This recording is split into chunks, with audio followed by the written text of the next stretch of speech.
it's time to get those phones out and open up your camera because we have a QR code coming your way. Today on Design Time with Tri-City Furniture, you can scan the code right on your screen as you watch to get linked directly to more information about today's topic. So get that camera pointed at the screen and get ready. Welcome back to TV5 News at 9. It is Design Time. Thank you so much, Kathy, for inviting us here. We're at Tri-City Furniture with Kathy Kilborn. We're talking about every room has a different shape, right? Absolutely. Okay, so narrow rooms are difficult to decorate in. Talk to us a little bit about a narrow room. Well, narrow rooms are a problem because you don't have enough width usually to put furniture on both sides of the room due to the depth of furniture. Yes. And so it is really a problem because you might put a chair on one side and a sofa on the other, and then you get this narrow walkway through the middle. And it just doesn't have as good a look as if you had a little bit more width. So if our room is narrow, what's important that you need to look out for?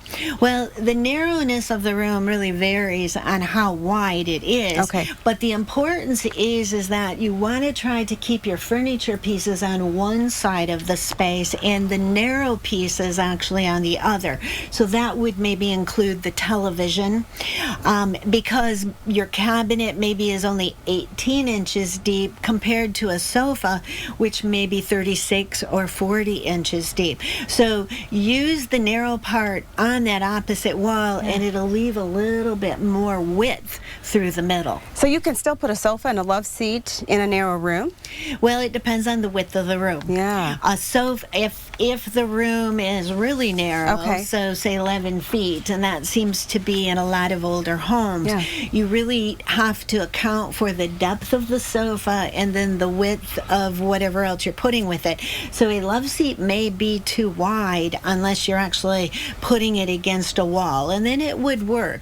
But maybe a sofa and a chair would be a little better because the chair width is shorter. So, and usually we think about sectionals in a large room, but can you also fit one in a narrow space? Absolutely, and we're sitting on one right here. Okay. We actually have a 9-foot wall on one side, and then we have 13 feet. So we could make this sectional small where you're sitting, so, and then we have our corner, and then we can do longer down this wall. So we actually can accommodate a small room with a sectional.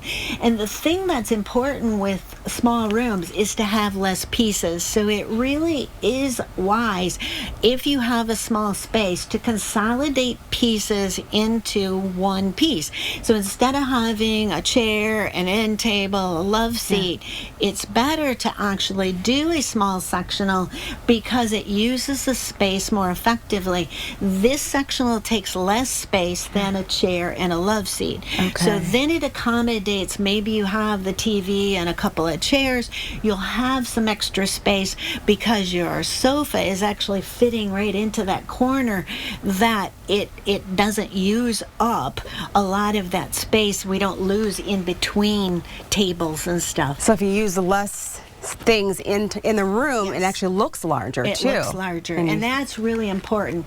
If you can keep your width from being too crowded, your room will actually look wider. Oh, that is great advice. Thank you, Kathy. You're welcome. At Tri-City Furniture here, we appreciate you taking the time to stop for us to invite us here today. Thank you for this edition of Design Time. We'll see you back here.